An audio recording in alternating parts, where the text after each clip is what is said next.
മോട്ടറോളയുടെ motto G34 5G എന്ന പുതിയൊരു smart phone ഇപ്പം ഇന്ത്യൻ മാർക്കറ്റിൽ ലോഞ്ച് ചെയ്തിട്ടുണ്ട്. ഈ ഒരു സ്മാർട്ട് ഫോൺ 11,000 രൂപ പ്രൈസ് റേഞ്ചിലാണ് വരുന്നത്. ഈ ഒരു വീഡിയോയിൽ നമ്മൾ നോക്കാൻ പോകുന്നത് മോട്ടോ G34 5G എന്ന ഫോണിന്റെ ഒരു സ്പെസിഫിക്കേഷൻ അനാലിസിസ് ആണ്.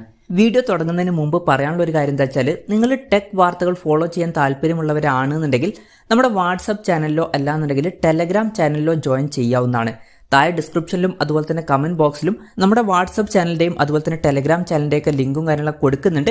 അവിടെ റെഗുലർ ആയിട്ടുള്ള ടെക് അപ്ഡേറ്റ്സും കാര്യങ്ങളൊക്കെ ലഭിക്കുന്നതായിരിക്കും.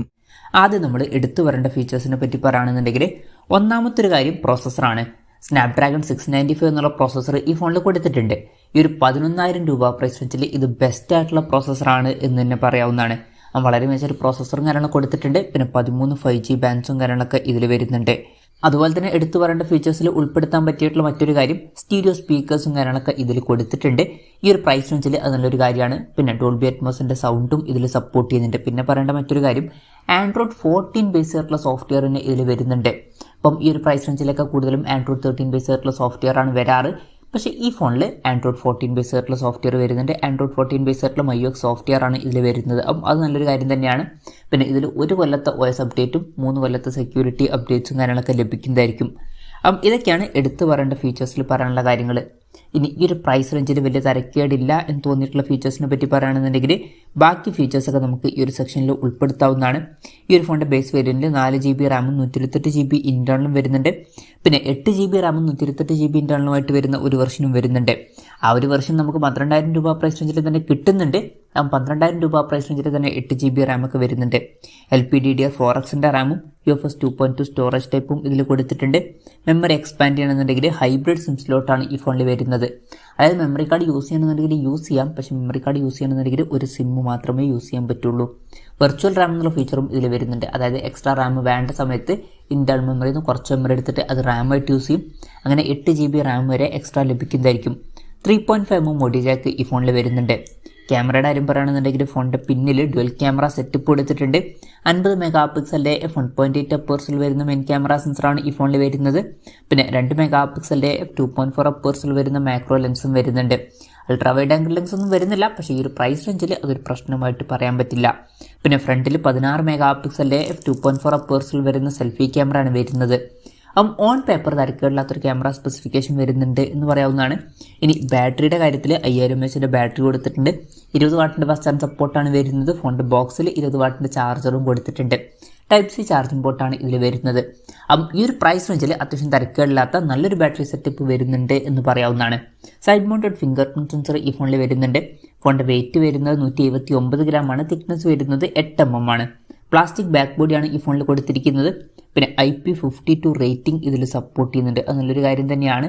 ഈ ഫോണിൻ്റെ ചാർക്കോൾ ബ്ലാക്ക്, ഐസ് ബ്ലൂ അതുപോലെ തന്നെ ഓഷ്യൻ ഗ്രീൻ എന്നീ കളർ വേരിയൻസ് ആണ് ഇപ്പോൾ ലോഞ്ച് ചെയ്തിരിക്കുന്നത്. പിന്നെ ഡിസ്പ്ലേയുടെ കാര്യത്തിൽ പഞ്ചോൾ ഡിസൈനും കാര്യങ്ങളൊക്കെ ഇതിൽ കൊടുത്തിട്ടുണ്ട്. പഞ്ചോൾ വരുന്ന ടോപ്പ് സെൻറ്റർ ഭാഗത്തായിട്ടാണ്. അതുപോലെ തന്നെ 120 Hz റിഫ്രഷ് റേറ്റ് സപ്പോർട്ട് ചെയ്യുന്നുണ്ട്. 240 Hz ടച്ച് സാമ്പിളിംഗ് റേറ്റും വരുന്നുണ്ട്. 20:9 എന്നുള്ള ആസ്പെക്ട് റേഷ്യോയിലാണ് ഈ ഒരു സ്മാർട്ട് ഫോൺ വരുന്നത്. പിന്നെ ഫോണിൻ്റെ ഫ്രണ്ടിൽ പാണ്ട ഗ്ലാസിൻ്റെ പ്രൊട്ടക്ഷൻ കൊടുത്തിട്ടുണ്ട്. അതുപോലെ തന്നെ പീക്ക് ബ്രൈറ്റ്നസ് വരുന്നത് 500 nits ആണ്. ഇതൊക്കെയാണ് എടുത്തു പറയേണ്ട ഫീച്ചേഴ്സിൽ പറയാനുള്ള കാര്യങ്ങൾ. ഇനി നിരാശപ്പെടുത്തി എന്ന് തോന്നിയിട്ടുള്ള ഫീച്ചേഴ്സിനെ പറ്റി പറയുകയാണെന്നുണ്ടെങ്കിൽ, ഒരു കാര്യം, ഈ ഒരു ഫോണിൻ്റെ ഡിസ്പ്ലേയിൽ 6.5 ഇഞ്ചിൻ്റെ HD+ ഡിസ്പ്ലേ ആണ് കൊടുത്തിരിക്കുന്നത്. അപ്പോൾ ശ്രദ്ധിക്കേണ്ട കാര്യം, ഫുൾ HD റെസൊല്യൂഷൻ വരുന്നില്ല. 10,000 രൂപയ്ക്ക് മുകളിലൊക്കെ നമ്മൾ ഫുൾ HD റെസൊല്യൂഷൻ എക്സ്പെക്ട് ചെയ്യുന്നുണ്ട്. പക്ഷേ ഈ ഫോണിൽ HD റെസൊല്യൂഷനേ വരുന്നുള്ളൂ. അത് കുറച്ച് ഡിസപ്പോയിൻറ്റിംഗ് ആയി എന്ന് പറയേണ്ടി വരും. പിന്നെ LCD പാനലാണ് ഇതിൽ ഉപയോഗിച്ചിരിക്കുന്നത്. അതാണ് ഒരു കോസ്റ്റ് കട്ടിംഗ് ആയിട്ട് അവർ ചെയ്തിട്ടുള്ള ഒരു കാര്യം. ബാക്കി പല ഫീച്ചേഴ്സും നല്ല ഫീച്ചേഴ്സായിട്ടാണ് വരുന്നത്. ഇതൊക്കെയാണ് മൊത്തത്തിൽ ഫീച്ചേഴ്സ്. ഇനി വിലയുടെ കാര്യത്തിലോട്ട് വരികയാണെന്നുണ്ടെങ്കിൽ, 4GB റാം വെർഷൻ്റെ വില വരുന്നത് 10,999 രൂപയാണ്. അതുപോലെ തന്നെ 8GB റാം വെർഷൻ്റെ വില വരുന്നത് 11,999 രൂപയാണ്. ഫ്ലിപ്കാർട്ട് വഴിയാണ് ഫോണിൻ്റെ സെയിലും കാര്യങ്ങളൊക്കെ നടക്കുന്നത്. ജനുവരി 17 മുതലാണ് ഫോണിൻ്റെ സെയിലും കാര്യങ്ങളൊക്കെ സ്റ്റാർട്ട് ചെയ്യുന്നത്. എന്തായാലും ഓവറോൾ നോക്കുകയാണെന്നുണ്ടെങ്കിൽ, മോട്ടോ G34 5G എന്ന ഫോണിൽ 11,000 രൂപ പ്രൈസ് റേഞ്ചിൽ പല ഇൻട്രസ്റ്റിംഗ് ആയിട്ടുള്ള ഫീച്ചേഴ്സും വരുന്നുണ്ട്.